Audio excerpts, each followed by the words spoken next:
So when you had to tell everyone how you felt, like saying I love you to more than one woman, was there a part of you that didn't want to be that honest, or was there like any regret for that moment, or was it just like a huge learning experience? Yeah, I said when I first went on the show, I got asked by a producer, they said, do you think you could fall in love with multiple people at one time? I said, absolutely not. They go, really? They go, why? I said, because it'll be a train wreck if it happens. I won't know how to handle it. And they go, okay. And then I'll never forget the moment where I realized I was in love with multiple people at one time. I was in Reykjavik, Iceland, and I was in an elevator, and I started hysterically laughing. And they go, the producers go, what are you laughing about? Like, I just started burst out laughing, and they're like, what are you laughing about? And I was like, I am so screwed. And they're like, what? And I'm like, I just realized I'm in love with 3 women. There's a rite of passage. It takes wild courage. Yes. Wild. Been said many times. People are like, you're way taller in person. You're better looking too. I was like, what do they do? I was just gonna say, don't take this the wrong way.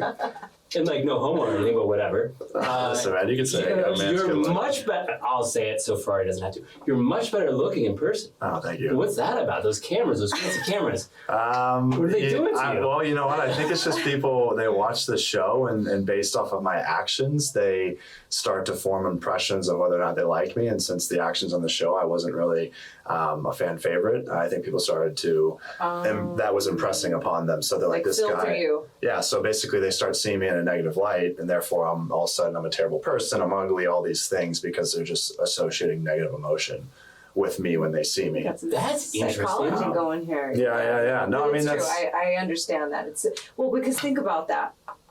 When sometimes you'll look at somebody, let's just say in a photo or Instagram or something, and you'll think, oh my God, this person's amazing. This person looks so unbelievable. And then you go and get around their energy, and whatever their energy is actually morphs them into a different appearance. Yeah. It's a thing. That is so right? true. It is so true. You can back me up on this. Guys, we are attracted to women, right? This girl's so hot. I would love to meet this girl. And then initially, and then the more you get to know them, it can go both ways. Maybe somebody wasn't as hot, and then you're all of a sudden, you know their personality, and they laugh, and they're funny, and they're kind, and they're intelligent. Now it's like, wait, I wasn't attracted to her, now I am. But it's even more extreme on the other side. Someone that's so hot, so beautiful, like your body type or whatever, and then you get to know them, and all of a sudden, like, you tell your buddies, like, I honestly wouldn't even hook up with her. Like, what? Isn't that interesting? Yeah, I mean, it is. We definitely, of course, make our initial impressions on, physicality. I think it's something where people say, well, you got to fall for someone for their personality. It's like, absolutely, you fall for them for their personality. But often if you see someone at a bar, you don't like look at somebody and go, that's an ugly person, man, I'm gonna go talk to him, right? Like, you're gonna naturally be drawn to the external features first. But then, yeah, I mean, oftentimes we impress upon individuals what we think they might be. So we look at someone at a bar or wherever and we go, oh, that person's really attractive. And then we start to play this game in our head of thinking about the future with them. I could see myself going to this event, that event. And we start to basically create this image that might not be true. And that's when you start talking to the person and you're like, wait, this person cannot fit these parameters that I've already placed them within. So I think you see a lot of people that they're in denial. They don't want to be. I mean, they want to believe this person can be that whatever they want them to be for them. But then the reality is they start dating. They start to see these yellow flags, red flags, which were probably there all along. They just had on the rose-colored glasses. Uh-huh. Yeah. Well, it makes a lot of sense. All right, so I got to ask something about dating real quick, and then we'll get into the show, and we'll get into everything that we want to talk about today. Okay. So just real quick, post-show, post-Bachelor, do you sense that women are a little bit intimidated by you? Because in a sense, you're sort of like a TV professional picker of women. Like, I mean, the whole country saw you and what you're attracted to and kind of saw your process, as opposed to going out with somebody like Angela or myself. They've never seen me on TV, how I think through dating.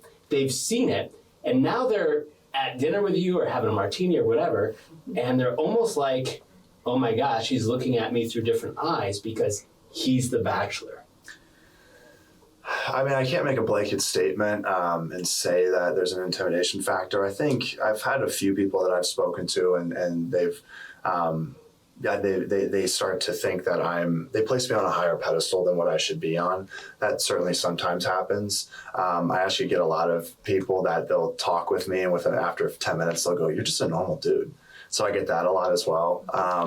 I think I bring a comforting energy. I know that I'm not any better than anybody else. And so I convey that because I just don't view myself as better than anyone. I'm like, I've done these things, but that doesn't make me better than you. It just is what I've done. And honestly, I think there's another camp of people. I'm not everyone's cup of tea. I mean, I'm a larger human being, and that's not everyone's type. Some people like someone that's just that's not as large or whatever. Everyone has their certain type. You mean physically large, or Yeah. you just mean you're like emotionally, you're just a large energy? Well, kind of all of it. I mean, I think I'm not everyone's cup of tea with my dancing either. There are women that are turned off by my dancing. I see it all online all the time. They're like, "Oh, it's cringy," and I've actually, I think, had people that I was interested in, and then they saw my social media and they were so turned off by the fact that I'm not a good dancer. I mean, I know I'm not a good dancer, but I dance because I enjoy it. That's amazing. But that's where I've certainly turned away women they see my social media and they go, "Ugh." They tell you? Like you're going to go on a date. I just and feel then they it. go, oh, you feel Yeah. it. Okay. They're really, really interested, and all of a sudden then like they find out who I am, because not everyone knows who I am. I mean, it's not like the entire world watched the show. Right. So I also don't lead with it. So if I start talking to a woman, I don't bring it up. I actually try to avoid talking about it as long as possible, because it's just, to me, it's what I've done. It's not who I am. It's also a flex, right? So they might actually say, "Oh, like this guy is trying to show that he's this, that, and the other thing." Yeah, I think if you lead with it, I mean, I could see it being a turnoff for somebody where they're like, "Okay, so what? I don't care if you were on TV. What does that mean?" I mean, and I don't see this as like, "Oh, this is my little, chip in my back pocket that I'm going to throw out there if I can't, gain their attention and if they don't seem interested, then I'm just going to pull this out and throw it on My the closer, and I'm the Bachelor. Yeah, because I would never want somebody to fall for me for that reason. In fact, I'm very cautious and very on edge, like the second that I sense, because there are some women that will act as though they don't know who I am, and I can tell they know who I am. And that really bothers me, because I'm like, why are you trying to hide the fact that you know who I am? If you know, just say, "Oh yeah, I know you. By the way, I know who you are." That's fine. But when they try to start really hiding it, I've had women say, "Oh, it doesn't really matter." You know what? Honestly, it doesn't bother me. I found out, and I don't care at all. But then they'll start saying, I was talking to my friend, I was saying you're the Bachelor, and she was like, "Oh my gosh, she's a Bachelor," and she's like, "Yeah, I don't really care." And I'm like, okay, now you're starting to try to convince me that you don't care, and I know that you do. So I want to circle back to the dating world too, because Yeah. I find that to be a fascinating conversation, and I just want to jump in because Yeah. this situation that you were in. Truth be told, I did not watch that season. I may have watched one of the entire seasons of You're better of for Bachelor. it. Because I get addicted and I Yeah. can't stop. And I know me. The last one, I'm sidetracking. What was the Love Is Blind? Mm-hmm. I watched the thing and I had to take off work. The guys had you to get hooked. freeze my life. Yeah. And then what's the other one, Alexia, that they go on after? It's I think I told you about it. And they're on an island. Love Island? Love Island. It's ridiculous. And I couldn't believe. Mm-hmm. So this is in the same world as that, because if you sit back and I watched Cliff Notes, obviously when we were going to have you on, and it seems so unreal. And I'm not saying there aren't these real moments, but the situation you guys are put in feels like, how is this possible? How is it going to last? You don't really know each other. And I was on a show, I was 18, and I was on a show called Blind Date. And I remember feeling like an alter ego came out. Not in a bad way. It's just what we all have. I'm a performer. I sing. And I know when I get on stage, there's a presence that takes over. Alexia, so you meet her in person, and she's so soft. And do you know this chick travels the world in a heavy metal band? And it's That's awesome. So I tell you all that because I was deathly afraid of heights at the time. And because there was a camera on me, I literally bungee jumped, like plunged to my death kind of thing, because I was so mortified of being potentially made fun of and all these things. So in your situation, it seems like, one, there would be something that would have to come forward. You know, in the back of your mind, millions of people are watching this. You know that, like, you could be attacked in these ways. You know, it's inevitable. Yeah. I'm just so deeply curious of what that experience is like and how you handled all of that. Yeah, if I understand kind of the way that you're asking the question, you're certainly conscientious of the cameras. Therefore, you may change certain aspects of your behavior. I can give an example. For me, at the time, I really struggled with body dysmorphia because I struggled with self-love at that stage of my life. This was, again, over 2 years ago that I was on the show. And so I did not love the way that I looked. And at one point in the show, early on, they had me stripped down to my underwear. And the whole date was us doing a scavenger hunt in our underwear around the downtown LA area. I was mortified because I knew that my body was going to be all cameras, 10 of them or wherever, all on me, shining. And I was like, if I don't love my body, there's going to be millions of people watching this show and they're going to judge me on my appearance. And so I'll never forget when that episode was going to air. Obviously, I got to see the episodes a couple days in advance, so I knew it was coming. And I watch it and I see the episode and I'm like, I hate the way my body looks. And then I remember sitting there thinking, as the show was airing live, that I went online and I'm like, I'm going to open this up and people are going to talk about how gross my body looks. And I was anticipating getting just torn to shreds. And so, yeah, I ended up stripping down my underwear because I wanted to play along. And I didn't want to be seen as this guy that was, who can't have any fun. But I was very angry at the time when we were filming it. And I remember making comments to the producers saying, this is ridiculous. Like, I used to work in an OR with surgeons and hold myself to a high standard. And now I'm in my underwear on a Tuesday at 9 a.m. on the streets of LA and I look like a bum. Like, I was like, this is embarrassing. What a fall from, like, that was what was going through my head. But I did it because I wanted to just fall in line. I didn't want to be a problem. Right. And so with that, yeah, I mean, people go on the show and they certainly change their behavior. So you have to understand what's real and what's for show. There's people that go on and they want something out of it. So they play a certain role in order to achieve a certain outcome. And it's something you have to always be aware of. And it's really tough when you're the lead, especially because you start asking the question, who's here for me and who's here for their own personal gain? The reality is many people are there for their own personal gain, and it's just secondary who the Bachelor is. I love how you can speak about it because a lot of fans are going to be watching this. And you can speak about the experience behind the scenes. So you didn't have to sign any like NDA or anything. Oh, I did, yeah. Oh, you did? A lot. So are there certain, without saying it because you signed an NDA, certain points of the show behind the scenes that you can't talk about? Oh, certainly. That's what it is. Okay, so they don't want to know how the sausage. They don't want you to talk about really how the sausage is made.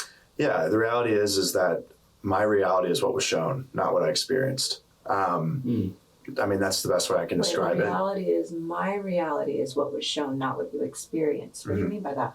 What was shown on TV is my reality. That's what happened. Your legal reality. Yes. Got it. Okay. Got it. Okay. Yeah. Okay. I figured they would. I mean, they'd make them sign some sort of NDA that, because they don't want, whether you had a great experience or not, they probably don't want all the dirty laundry out there. Yeah. Now I'll say this too. I mean, and it's not like I feel like I have to say this to defend the show. I don't have any reason to defend or not, but I also will say it is.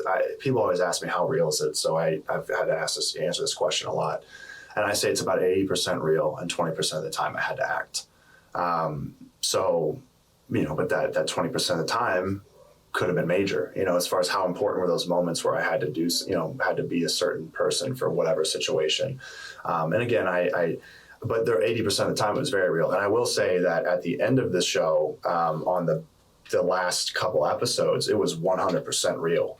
I was not in the know on anything. I was completely just reacting emotionally, got lost and confused and just going hour by hour, minute by minute. So the show's real. I mean, this isn't like this a fabricated environment. I mean, it's an environment that's not realistic. You're in a bubble. Yeah, you're in a bubble. So once the show ends, you go out and you date this person. You say, all right, well, okay, can we go to like a movie together? Can we go out for dinner? Are we going to still like each other when we're not in Vienna, Austria, up in this castle overlooking this entire village? Like, are we still going to like each other once we're not doing all these crazy things?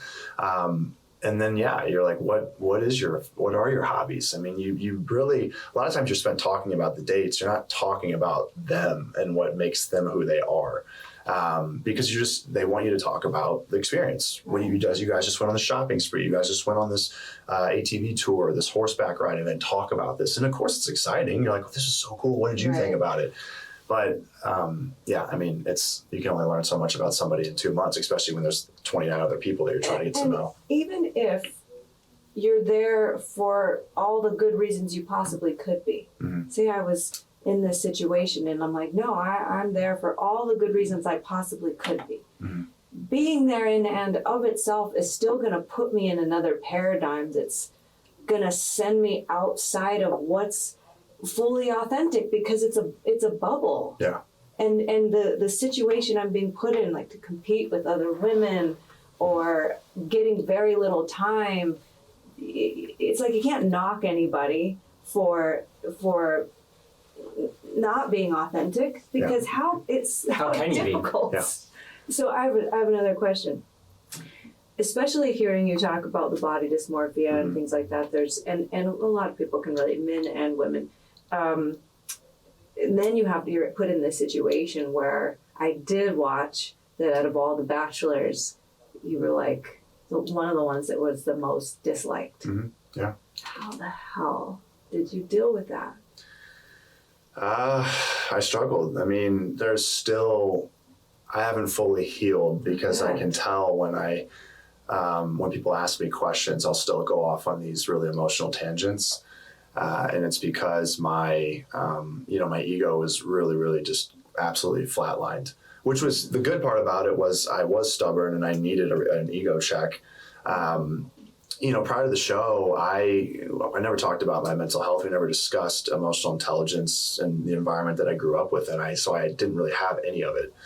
And I did rely upon the fact that I was a former athlete, made it to the pros briefly. I was a 6'5" guy that took care of himself. And my personality was really based around my physical appearance. And I got a lot of passes from women a lot of times. They'd be like, oh, he's not the most emotionally intelligent, but like he's good. He's nice to look at. And I'll never forget, I had an ex-girlfriend that really, I mean, we were breaking up at this point, but she said something that resonated with me. She said, just so you know, moving forward, you should really look at, who you are and start to build around things that aren't just external at face value, because I honestly didn't give two shits that you were 6'5" and 250 and played in the NFL prior. None of that matters to me. And she said, I think you owe it to yourself to be more than just a physical being.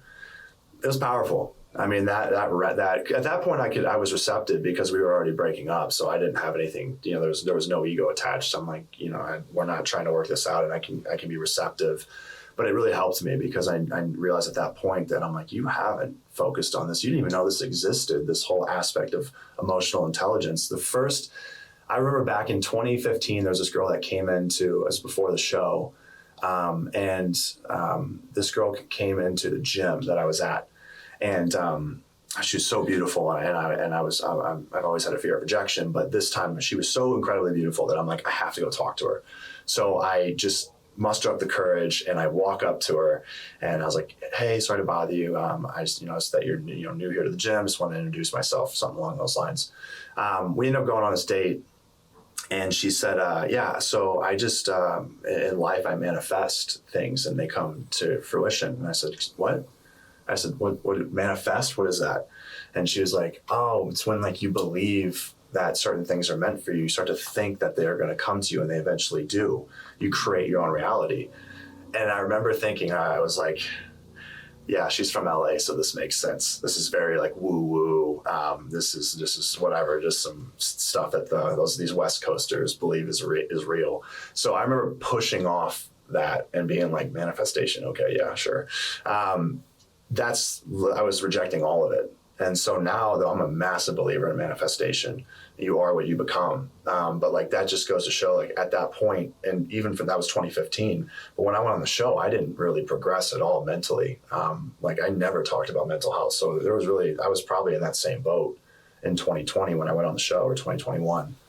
I had a lot to learn. So there was some criticism online that was valid, constructive criticism. Like this guy's gotta grow up a little bit. I just got to jump in real quick. How much did you look at that stuff online? Oh, all of it. Was there anybody in your ear, whether it's a friend or a family member, saying, Clayton, like, bro, do not look at the comments. Do not. I mean, especially on that level of eyeballs on you. Yeah. Even if you were like the best ever and there was really not much to criticize, people online are going to find something to criticize. That's got to be hurtful. Yeah, I mean, I was, again, a people pleaser, and I was always trying to just be as impressive as I could be. This stems all the way back to 7th grade is when I started struggling with my mental health. And so I started trying to create this image of what I thought would be impressive to the majority of people. So that's why I built up my frame. I became this physical specimen that was really great at football. And this was meant to show people, like, do I hold enough value in your eyes? Yeah. But in the world of mental health, what are we... I don't like to box things in, but sometimes you got to just point to something. What issues are you pointing to when you say mental health? Yeah, so I struggled with self-love, and I didn't have any growing up because I was comparing myself to my middle brother. He was a superstar athlete, 2 years younger than me. Girls in my grade liked him more than they liked me. They saw me, they called me big brother and friend zoned me. And then he was a better athlete. He started varsity as a freshman while I was on JV as a junior. So, in high school, all you have for your sense of worth, at least for me, was my sense of worth came from how good at sports I was, and how, if women liked me or not. And, I felt that I was underachieving in both realms. And so I had no sense of value. And so I then went on this lifelong mission to try to, create something that I thought would finally hold some value, where people would see me as enough. And so for me, I was like, well, I'm not a good enough athlete, so I might as well get better at being an athlete. So I hit the gym really hard, and I was working out as more than anybody else. I was just outworking everyone. And then I started to, put this size on, and then I started to become I made it to college football. Then I got a scholarship. Then I went to the pros briefly, and I was getting all the validation that I could, ever want. I mean, I was playing high level ball, and everyone's just patting you on the back and wants to talk to you. And I felt validated. But then the second that I got cut from the NFL, I lost it all.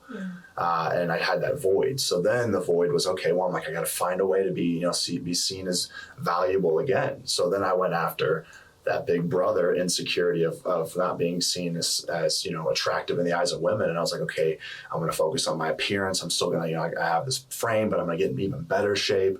And then when the show came around, I thought, well, if I go on reality television, that must mean something. Like I must kind of be a decent looking dude. So, and then if I go on TV, these women are going to see me and go, oh my gosh, like, this guy, he's in Missouri. Okay, I'm gonna have to DM him. I really went on the Bachelorette thinking I knew I wasn't gonna end up with the girl. I was like, of 30 men, I was like, the chances are 1 in 30. I have a very low chance. I didn't think I was gonna become the Bachelor. So I just went on there. My goal was don't get sent home night one, and basically make it a couple episodes where somebody in the country can see you and be like, wow, this guy's in Columbia, Missouri. I'm gonna DM him. That's what I thought. I was like, I'm just gonna cast a wide net and show people hey, I'm here in Missouri, in this college town, and then of course that is kind of hilarious. You were doing it for your post-show dating life to get girls to slide into your DMs. Yeah, that's pretty cool. Yeah. And now you're like Did you fall for the Bachelorette? I withheld allowing myself to create feelings toward her up until really right before I got cut. So. Sent home. I didn't get the final rose, so it was she was going to give me a rose, and I was going to she was going to meet my family, or she wasn't going to give me the rose. And so they were going from 8 men to 4 men, so it was a drastic cut at that point. And that was the one-on-one date that we had right before she sent me home. And in that one-on-one date, I thought we connected. I felt like we had a really great time. And that was the moment where I was like, you know what, actually, I can see this working out. But I always held back a little bit because I could see the other relationships. And I knew that, she had way stronger connections with these other men. So I was kind of like, it's only a matter of time before she sends me home. I want to point something out. It's a little deep, and it's just something that I've observed. Mm-hmm. I always like to look at how something so deeply painful or contrasting can become something so beautiful. And what I've noticed is when you were young, you're, trying to be enough, really. We're building my whole life upon an illusory belief that I'm not enough. Mm-hmm. So anything I really build on top of that belief is an illusion. Yeah. It's designed to fail. Mm-hmm. And so then you go on The Bachelor and you have these aspirations like, well, no, I'm really the man. Mm-hmm. And it's still built on a belief that I'm not enough. Mm-hmm. So regardless if you end up being the greatest bachelor of all time, or my take is the fact that you were disliked mm-hmm. was the best thing that could have ever happened to you. It was, yeah. Because that whole thing has to come crumbling down in order to really begin an authentic journey. Yeah. I was at a retreat not that long ago with somebody, and it's a very vulnerable experience. And that we had our small groups, and one of the guys in the groups, he was just so well known in what he did in the world. Mm-hmm. He was wildly successful, a pinnacle of what most, we'll just say men, would want to obtain. Women as well, but we'll just focus on men for a moment. And he got it. I mean, retired, everything. There's nothing more he could possibly want.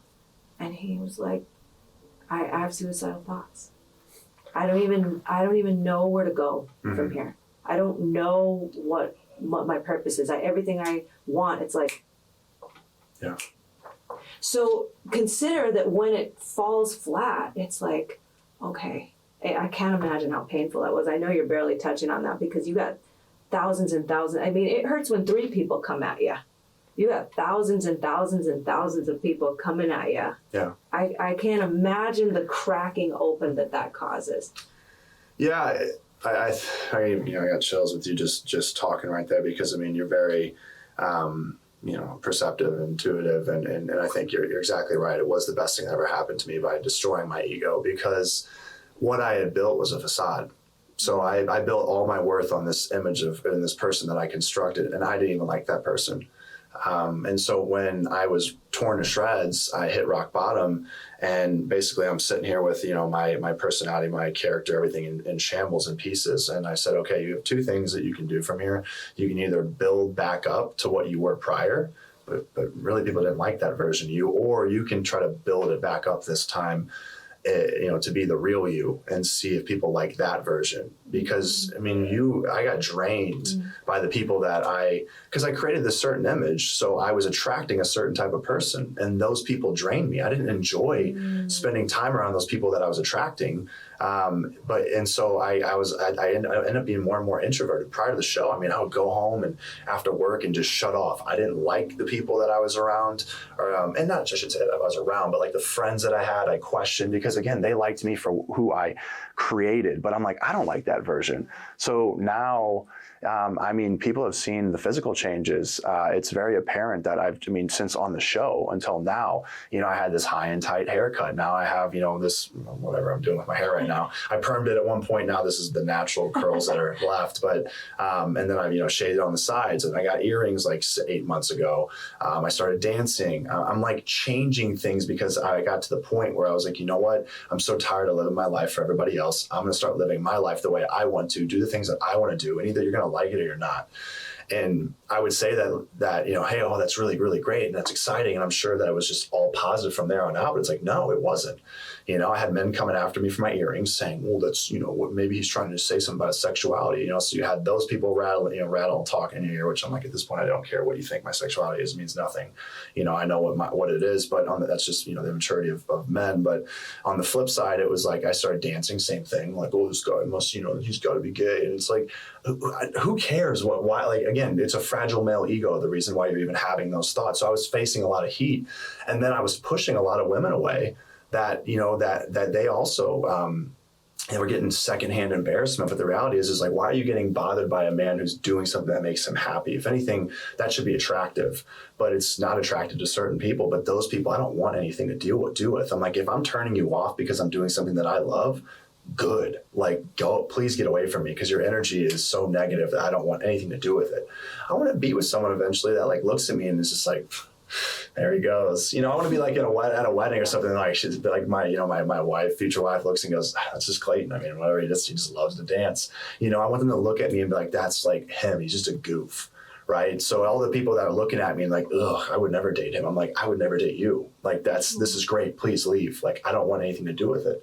And part of that's, you know, naturally I say that comment. We all have an ego, and you got to have it. You keep your ego in check. But of course, my ego even has to make that statement. I don't want to date you, because we got to have something that protects us. If we don't have something that's protecting us, if we don't choose to see self-worth and say, hey, I have value, then, you know, then we're going to put ourselves at risk and other people defining our worth. And I did that, and it just like I never had worth. So I have to now like allow my ego to speak up. And if someone's attacking me, I don't go after them, but sometimes I gotta let my ego talk, you know, and be like, no, I know what I bring to the table. And you can tell me whatever you want. You can say I'm not attracted, that I'm a loser, this, that, and the other. Like, and I'm just gonna look at you and smile, because like that my ego in my head is like, okay, it's baseless. Like, I know, I don't believe this anymore.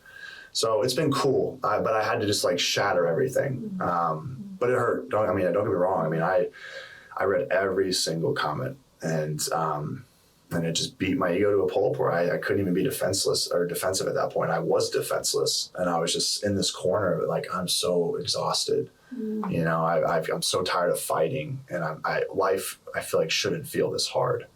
And so on the other side of all this, now life seems so much simpler, which is cool. Now I'm just attracting people that are meant for me. I mean, it's like, I don't have to say anything. I'm just like, people are coming into my life, and I'm like, this is sweet. Like, these are the people that are giving me energy. And that's a really great indicator, I think, if you'll know if you're being authentically you, if the people that are surrounding you are giving you energy. You have a conversation with them, and when you leave the conversation, you're like, I feel invigorated. I could run through a wall right now. Like, I didn't drain my energy. They just replenished it. And that's a big sign for me, is the people that I talk to now, I get more energy, you know, even though I'm exuding energy by talking to them, I'm like pulling their energy back. And I think it's like, if you want to know if you're being actually, you know, very authentic to yourself, look at the crowd that's surrounding you. This guy, I didn't know we were going to have such a beautiful, like, enlightening conversation. I mean, because like I said, without actually knowing you as the man that's sitting here, Clayton, all we got was, you know, the stuff that we got on television. And you've had such an interesting evolution and journey. Mm-hmm. Sounds like before the show with the football stuff and the cup of coffee in the NFL, and now post-show, it seems like you're in a very healthy headspace right now, which is nice to see. Yeah, for the most part. I mean, I still have some crazy things going on in my life. The fallout of fame is you know, it's not what I anticipated. But I've spent a lot of time. I went to therapy. I watched for a whole year. I watched a mental health podcast, or listened to, or watched either or. I was watching like Jay Shetty's On Purpose podcast. So every day I would put on an episode, and my whole goal was like, I'm going to do this for a whole year, and I'm going to just sponge up all of this, because there's got to be some value in this. It's so good. It's so good to see you in a real positive headspace today. All right, so I've had the opportunity to interview a lot of celebrities and people, you know, movers and shakers on this earth, whether they're politicians, reality people, singers, actors, and I cannot tell you how many people off the air, off the show, have told me, you know, Billy, the worst thing that ever happened to me was the fame, because of so many reasons. So I would not bring this up if you hadn't publicly spoke about it, but I want to bring it up because I think it's super interesting, and I think that especially as men, it's important to speak about things that happen out there. And I'm gonna read this, and this is from People Magazine. This is your quote. 2 false accusations in 2 years. I really don't want to look ahead to next year to see what will happen. I think 2 false accusations in a lifetime is enough. Mm-hmm. And I'm going to relate this now to men.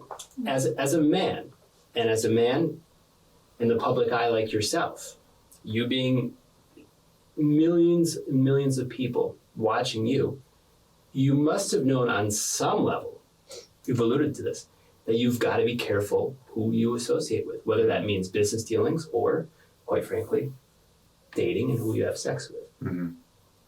Where do you go from here as far as trust issues with women, without getting into the details of the cases and stuff? But now it's like, how the hell can you trust any woman? Because this has happened to you.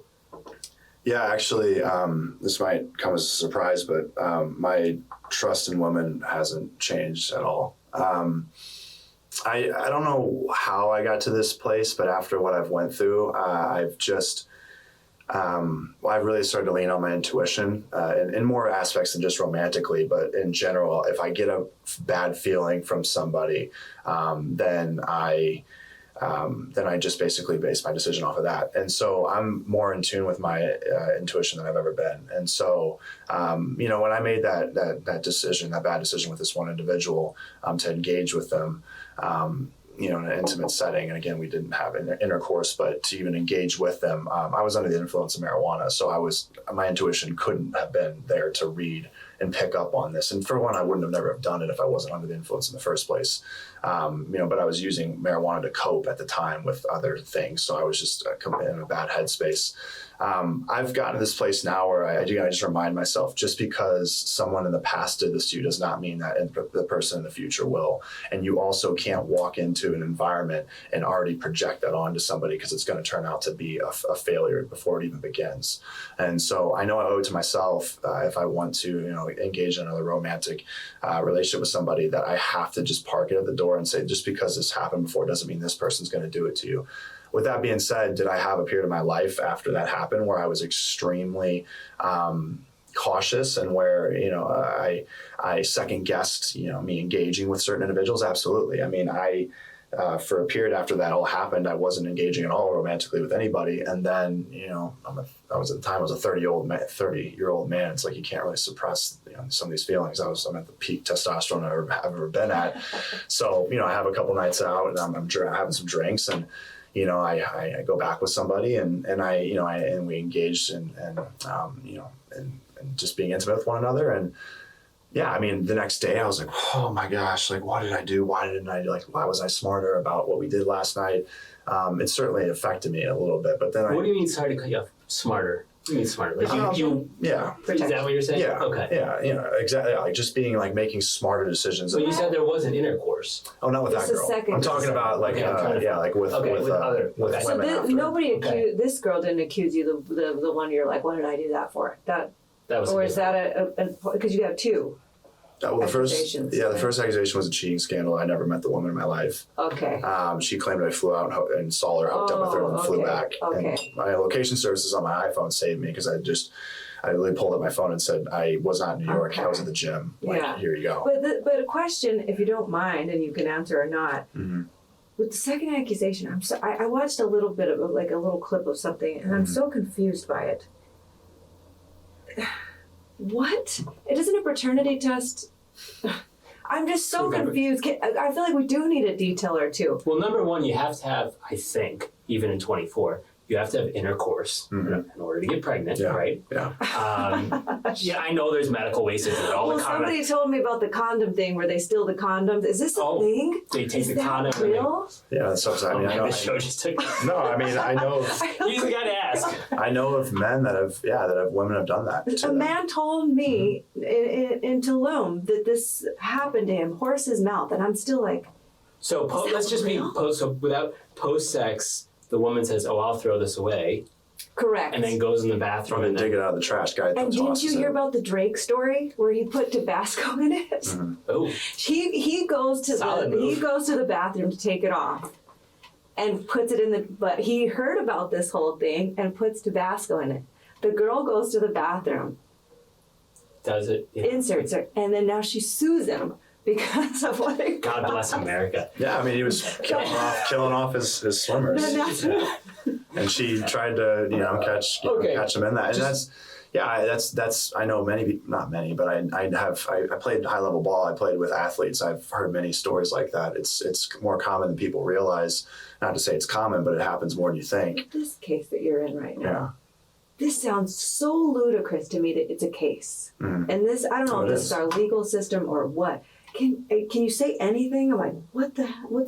You never slept with the girl. No, she performed. It's all over the internet. It's not like I have. Okay. Let's air it out. She performed oral twice, and I was concerned that the second time she performed oral, she went straight to the bathroom. I thought she potentially spit it in her hand and then pushed it up herself. Is that possible? There's a small percentage based Okay, got on Google. The So point you- is, it wasn't 0% chance. Okay. So I was concerned that she tried to trap me. In the moment, or this is looking back, what could have maybe happened? Well, in the moment, I wasn't Right. thinking about it. I didn't start seeing her true colors until after the fact.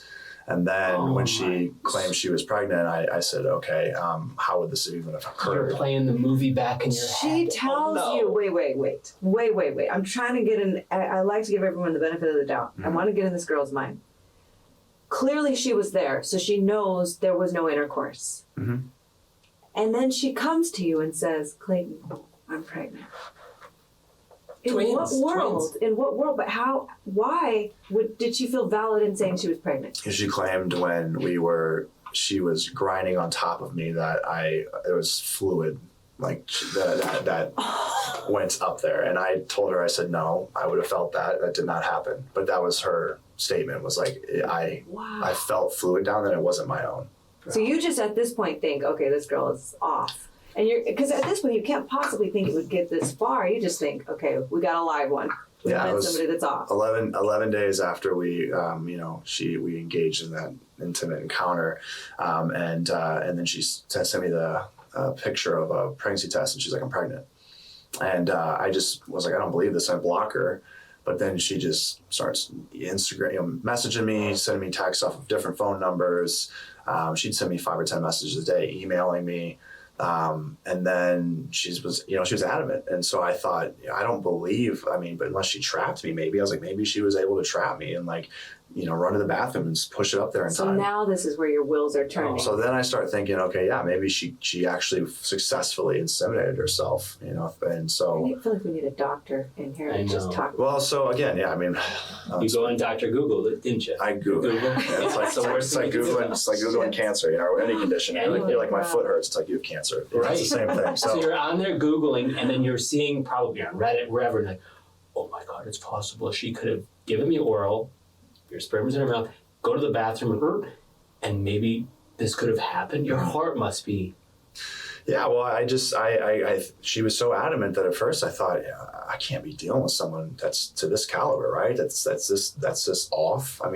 Maybe she's being serious. I don't know, but then I still didn't believe it. So I just basically said, okay, let's just let's do a paternity test. And then she said, oh, well, that's we can't do that until minimum 9 weeks. So in the interim, we should date. And she basically, it was a dating contract. She sent over a dating contract at one point. She said, basically date me for a week. And if it doesn't work out, then I will have an abortion. But if you don't date me, I'm having the kid. And at first it was just one kid. And then as we got closer to the time to take a paternity test, she's like, oh, it's actually twins. And I found out the reason why she said twins is because most testing facilities wouldn't test on twins. Because there's a small percentage chance that there could be 2 different fathers. So they won't test on like that in that situation, because they can't say you're the father, because there's a small chance that somebody could have 2 twins or kids. Question. But could be a different father. Yeah, could be separate fathers. It's Sneak. That's yeah. I'm learning smart so and all much. of- But okay, this. No, here's the thing. Did you meet her online? Yeah, she reached out to me online. Yeah. See, guys, Mhm. guys. This is what happens when we meet online. It does. I get there's some random stuff. You mean like Instagram, right? She actually reached out to me on LinkedIn. Oh. Yeah, it was a different avenue. Yeah, so. It's tough, especially when you've had a little, little fame, little people, attention. It's tough. Yeah. It's a tough thing out there. You gotta be. Yeah, I mean, I'm putting myself in your shoes right now. Mhm. On Dr. Google, can a woman get pregnant from, saliva-infused sperm or whatever? And that's got to be so scary when you hear yes and you know it. Now it's not only that I got a woman pregnant. Okay, I'm scared. We got to be a man. We got to deal with this. But number two, you're getting a sense of who the woman is. Yeah, that was the biggest thing. I mean, that's a great assessment. Did you abide by the contract? Yeah, what is a dating contract? Wait, did you? No, I mean, I told her like early on. I said, listen, I have zero interest in dating you. I said, but with that being said, I'm not going to tell you what to do. It's your body, your choice. So go ahead and do whatever you want to do. I personally do not want to have a child with you. I don't think it would be a good fit, considering just based off of what I've gotten to learn about you.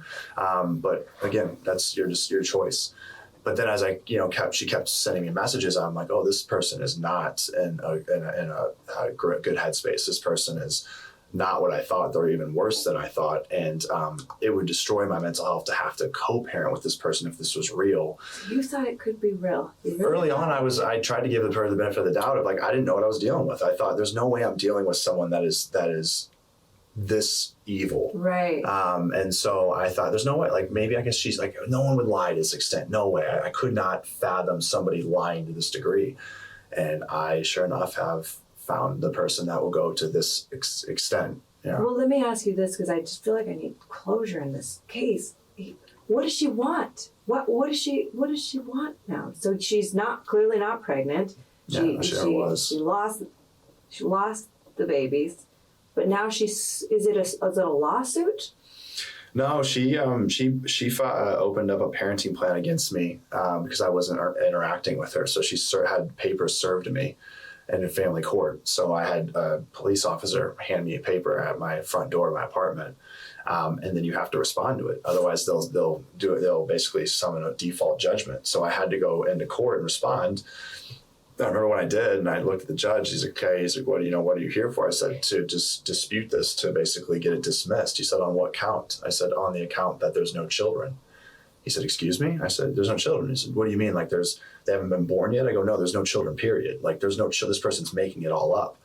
And he looked at me and goes, are you messing with me? I said, no, I swear to you. I said, I know it sounds ridiculous. Was she in the courtroom too? No. I said, no. I go, I know it sounds ridiculous. I go, but there are no children. There's no proof. I said, she filed this, falsely, and I want to dismiss it. And so basically said, I'm okay, we can't really necessarily dismiss it. So then she had to file a response, and she filed a response to basically do a mediation to solve things. And But she's not pregnant anymore, though. At this point. No, at this point she was still claiming she was. Okay. Yeah, so she went the whole nine. I mean, she had a fake pregnancy belly. She faked images that leaked out online that she. You might have another show on your hands in the future. Oh, there's stuff. Does she have one talks. more case with her? One more trial? June 10th. Okay. Yeah. What does she want now, though? There's no baby. She wanted it dropped. So when she went public, she decided to go out public to try to ruin me, try to defame me. That was the worst thing she ever did. And honestly, it ended up being the best thing that she ever did was go public, because what happened is when she went public anonymously, everyone, it was guilty till proven innocent. I got ripped to shreds the first few days, but then I got a DM and somebody said, hey, you're not the only one. You should look into this court case. And so I go to the courthouse and I pull up this court case. Sure enough, boom, another guy. And as I'm reading his documents, I see within the documents, boom, another guy from 2 years prior to that. And I'm like, oh my gosh. She wants what dropped? Because did you sue her? No, so basically, the family court, she was trying to have us do a mediation, and so then after we do the mediation, the mediator said, well, okay, how are we going to solve this? I said, I want her to take a paternity test. That's all I want. And she said, I'll take one if he dates me. I said, I'm not dating you. Take the test. In mediation? Yeah. And so she was basically just like, well, I can't agree to this. And I said, I want her medical records. I said, how about this? Give me all of your medical records. And she said, I will only do that if you date me. And I was like, I'm not dating you. Get that out of your head. Give me the medical records and I will support you if you can actually give me medical records. Well, she wouldn't do it. And so basically the mediators were like, okay, well, we're just going to basically, for now, it's just going to basically, this will be it unless you guys file something else. where it's basically going to just close the case. And so she starts, messaging me again. At the time, I didn't have representation, so she's sending me messages. I then get a restraining order against her. She gets one back against me with no evidence whatsoever, but they give her one. It's easier, I guess, than people realize to get a restraining order. But I was like, fine, whatever. I don't want to talk to you anyway. So we both have one against each other. But then I get a message from the court saying she's trying to set up another mediation. But then when she goes public, the story starts unwinding and I start seeing those other people. So I start then using my social media to hold her accountable. I'm like, she needs to take a paternity test because she comes out and obviously says he won't do a paternity test. I'm like, no. Don't switch this on me. I've been trying to get you to take one for months. So I come out and I basically say, I show a screenshot. I go, hey, I just scheduled an appointment with Ravgen, this testing facility. Now she has to schedule her part. So I started using my platform to hold her accountable. I was like, everyone watch. I'm not hiding. Like, do the test. So she misses the first two. She said she was sick for the first one, and I can't remember the second one. She took the test, and I was a little thrown off because I'm like, she took the test. Like, that's crazy. Like, why would she take the test if she's lying? Now you're worried again. Then I got worried again. And I was like, why would you take the test? But then the test, Took the test. Well, I was like, why would you take the test? Like, that's like it's gonna come back and show that you're making it up. Then it came back as little to no fetal DNA. And I go, that's why she took the test. Because I go, okay, I got the test results back. They call me. I mean, my heart was pounding. They're like, this is Clayton. I said, yeah. They go, okay, like, we're calling you about the lab results. And I'm like, I'm either going to be told I'm a father right now or I'm not. That I thought it was either you're the father or you're not the father. Or you're not. Yeah, so I my heart's pounding, obviously, because I'm just like, oh my God, it's racing a million miles a minute. And he goes, so the test results came back and it showed little to no fetal DNA. And so I'm automatically like about to rejoice. I'm like, yes, little. I mean, so I'm not the father. And he goes, well, no, it's not that. It's that it's little to no fetal DNA. So we have to test again. And I said, well, but why? There's no fetal DNA. And that's because she's lying. And he said, listen, he goes, we don't do these tests. We didn't create these tests for people that lie. We create these tests for people that are actually pregnant. So if she is making this up, we're not going to be able to like test to a place where you're going to get a definitive answer that you're not the father. I said, so what you're telling me is she's going to test again and again. And at what point do you stop her from testing? He goes, well, we do normally about 3 times that she would test. And then if it comes back with fetal DNA 3 times, then we basically ask her for her doctor to be involved and produce some type of record. And I said, so that's why she tested, because she knew that it was going to come back as smart. It's too bad she didn't study to be like a doctor herself or something, using this intelligence. And that's the thing is like she's dangerous because she knows the court system well, and she also, as we've seen from the previous court findings, she runs a script. So the cases are eerily similar. The previous guy, she claimed she was pregnant with twins. The previous guy before that, she claimed she was pregnant with twins. So she's had practice. And so she basically just sees what works and sees what doesn't work, and what doesn't work, she throws away, and what does work, she doubles down on. So when I read the text messages from the previous court case, I was reading as it felt like she was sending them to me because they were verbatim almost. She was using the same terminology, and it was like she was just getting stronger and stronger and stronger through every time that she's done this. And because she's not ever been held accountable, she just keeps doing it. So what's her MO? Her MO is really to just destroy men that don't want anything to do with her. Yeah. So this court hearing, what is being decided? I'm still so confused. Like, she's not pregnant. Yeah, so basically, I decided to open up to respond in the family court where I said, I want you to produce documentation that you're even pregnant in the first place. So the court case that she opened up against me, it was going to be shut down. I got an email basically saying if nobody files anything, that this case will be dismissed. And that's when I had a light bulb moment. I said, no, this case is already open. I'm going to start filing stuff on my end. You got to cover your name. I'm going to file things to make her prove that she was pregnant. She needs to be held responsible for this circus, what she's doing to defamation. Wow. Yeah, so I decided to file a bunch of things in the court, and that's where we're at. So now could she get in trouble? That's what we're hoping. Yeah, I mean, we hope that she gets referred to the DA for prosecution. Got it. Good for you. Because if she doesn't, she's just going to do it again. I mean, if she gets out of, that's the scary part. If she gets out of this, the slap on the wrist, she's not going to go after another celebrity. She's going to do it again to another guy that's not going to be in the spotlight, and he's going to stand no chance, because if I can't get her to be held accountable, the next guy has, no shot in hell of making it happen. And we are all very aware of this. So we're like, we have to get her to be held accountable. She deserves to go to jail. She deserves to face jail time for what she's done. She's been doing this for as far back as 10 years. Wow. I am the 4th victim that we're aware of right now. And there's conversations that apparently there's 2 more. That's not confirmed, but there's 4 confirmed. And it's agitating. And so we're like, if we don't hold her accountable, I think the court system, I really, really do believe that there's justice will be served come June 10th. But I mean, am I scared that there's a chance that she gets a slap on the wrist? Yeah. I mean, I'm like, I can't dictate what happens. I just really hope that the court obviously compiles all this evidence that's been presented and goes, this woman is dangerous and we need to prosecute her for the DA, and this whole thing gets taken. And the next victim might actually have intercourse with her. Who knows? And it's really and that's the part I can't get over. Like, there's some fluid on the thing. Yeah, but I can't get over that part. She just needs to be stopped because she won't stop. Yeah, crazy. Well, thank you for fighting the good fight out there, because I can tell it's.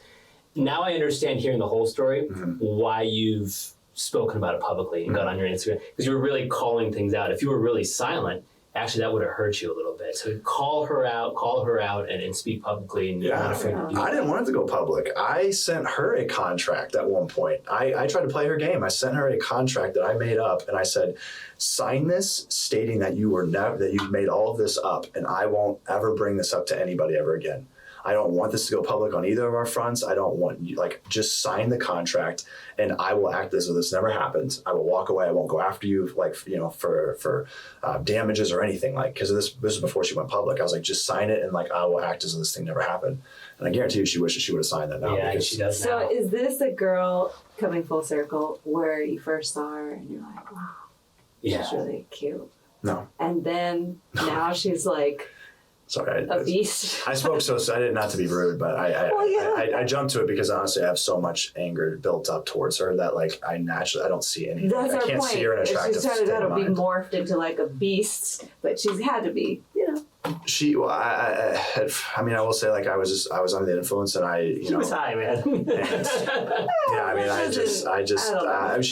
think it's hard for me to say again that conventionally I guess she was attractive. It's really hard for me to say that because of course I can't see her in any other light other than just pure evil. But yeah, I mean, I was attracted to her at one point. Okay, so you've been very gracious with your time. We know you got to run, busy man here. Couple quick hitters before we leave, and Alexia, I want you to ask one question real quick for Clayton. I will start. For all the fellas out there, I would imagine a lot of women are watching this episode for obvious reasons, but there are plenty of guys that are watching. So, what would you give, if 30 seconds or less? You're a man. We've talked a lot about women today. You've done it on the small screen. You've done it in real life. Any advice for guys out there that they can't really get a date, or if they do get a date, they just can't get any traction with a woman on a first date? What would be your advice to men watching that just want to get in the game a little bit? Yeah, just stop being something that you're not. Just be you. I honestly think if you just approach every single interaction, whether it's male, female, whoever, and you just, whatever's on your mind, you just voice it. You just throw it out there to the universe. The right person is going to take that and go, wow, that's super cool that you think like that. And they're going to fire it right back to you. I mean, I know so many men that they think they want this woman or this man because they see them and they project what they think they can be. And the reality is you don't want that person, because even if you start to date them, eventually what's going to happen is you're going to see them for who they really are, and it's not going to align with who you actually want them to be. They're not going to have the same, values and beliefs, and not that you have to be completely connected in that realm, but you're going to realize that I was so hyper focused on their appearance that I was just giving them a pass for everything else. And once the appearances and all that fade, you're like, I don't even like this person. You want me to validate this as a woman though? First of all, we can sense that a mile away. Right, Alexia? If somebody has this, you could tell they're being something that they're not. Mm-hmm. And some guys just get by with because they fit the bill and they're maybe successful or whatever. But we always know. And I remember I dated this guy briefly, and he was so strange to me. But he was so real. He just, everything that he popped in his mind, he just said it. Mm-hmm. And because he was so unique, I was like, I feel like I need to entertain this. Yeah. Well, we were at his house once, and this was like, first of all, we're supposed to go out to eat somewhere, and we'd get steak and bring it up to his house, and then he goes, I'm gonna go pee outside with my dog, and I'm just like, what? Yeah. But that kind of stuff, as a woman, you just kind of go, okay, I think I'm gonna give this a shot. Yeah, because So, he's just so different. I mean, it was so real. yeah, it almost in a way is refreshing, even if it takes you back a second. You're like, this guy legitimately said that so nonchalant. Yes. Like his guard is completely down. Yes. He's just being himself. Exactly. There is no facade here. I love that. I love that. And it's good advice too. I like what you said, top of mind. What comes to your mind when you're sitting there with a woman, just say it. Be yourself. We love it. Yeah. We love it. Yeah. Alexia, any quick hitter here for Clayton before he leaves? Yes. So when you had to tell everyone how you felt like saying I love you to more than one woman, was there a part of you that didn't want to be that honest, or was there like any regret for that moment, or was it just like a huge learning experience? Yeah. Yeah, I said when I first went on the show, I got asked by a producer, they said, do you think you could fall in love with multiple people at one time? I said, absolutely not. They go, really? They go, why? I said, because it'll be a train wreck if it happens. I won't know how to handle it. And they go, okay. And then I'll never forget the moment where I realized I was in love with multiple people at one time. I was in Reykjavik, Iceland, and I was in an elevator, and I started hysterically laughing. And they go, the producers go, what are you laughing about? Like, I just started burst out laughing, and they're like, what are you laughing about? And I was like, I am so screwed. And they're like, what? And I'm like, I just realized I'm in love with 3 women. And they were like, get them in a room, because that was just a raw moment. And so they rushed me in the room, and I say, my feelings and how I'm feeling. But I was uncontrollably laughing because I was uncomfortable. And I used to always laugh whenever I was uncomfortable to try to make it seem like I'm not uncomfortable. So I just started laughing, because in my head I'm like, oh my gosh, dude, you are screwed. Like, you don't even know how to handle this, but you're going to have to figure out a way now. And how are you going to tell 3 different women you love them? And are they going to be okay with knowing that the other ones you've said the same thing to them? And then everyone saw what happened on the show. It was just like, I didn't know how to navigate it. So you did the best that you could at the time. Yeah. Okay, so I'm just going to bring up a point or just talk about something really, not talk about it, but tell you something. I live in Scottsdale here, and where I live, I see a sign, because we do a lot of little events and stuff, and it says, hip hop dancing with Clayton the Bachelor. And I was like, we were producing a show at the time, and we had a group of girls, and we're like, Clayton the Bachelor is teaching a hip hop class at Optima. And so sure enough, we go and we look you up. And we even sat, the tables by the gym. Yeah. There was 3 of us that sat there because we were so downright curious of what this was going to look like. Because here you are, the Bachelor. And then here you're doing this thing, and they just didn't match. And so, which is, to me, I love that stuff. Yeah. And now that we hear your story about how you discovered how to be authentically you, especially you're like, I know I'm not a good dancer, but I love to dance. Yeah. That just put everything together in such a heartwarming way for me. Yeah. I just want you to know I genuinely appreciate the courage. This show's called Wild Courage. Yeah. And your journey really caused you to, maybe by way of the cross, but kicked you into your authentic self. And I just think it's beautiful. Yeah, no, absolutely. I mean, it's been really great. Of course, there's still just a lot of things happening in my life, but the best thing is I wake up every morning and I'm like, I get to just be me. And that's been a really, really cool feeling, because I never felt that before in my life. So it's worth it. It's worth the fight. And I would recommend everybody just take a good hard look in the mirror at themselves and say, do I actually love who I am? I mean, if everyone else was removed from this planet right now, would I be doing the things that I'm doing? And if the answer is no, then it's time to start rebuilding. Love that, man. Thank you so much. Yeah, absolutely. Thank you so much. It's been a pleasure to get to know you. Yeah, thank you guys. Thank you. Yeah. All right. Hey everyone, we're at the Pad Lab studio in Scottsdale, your go-to for real estate and mortgages. Whether you're buying, selling, or need financing, trust their 2 decades of expertise. Visit padlabaz.com to kickstart your journey. And if you're a pro seeking a dynamic team, check out padlabcareers.com. Let's make moves with Pad Lab.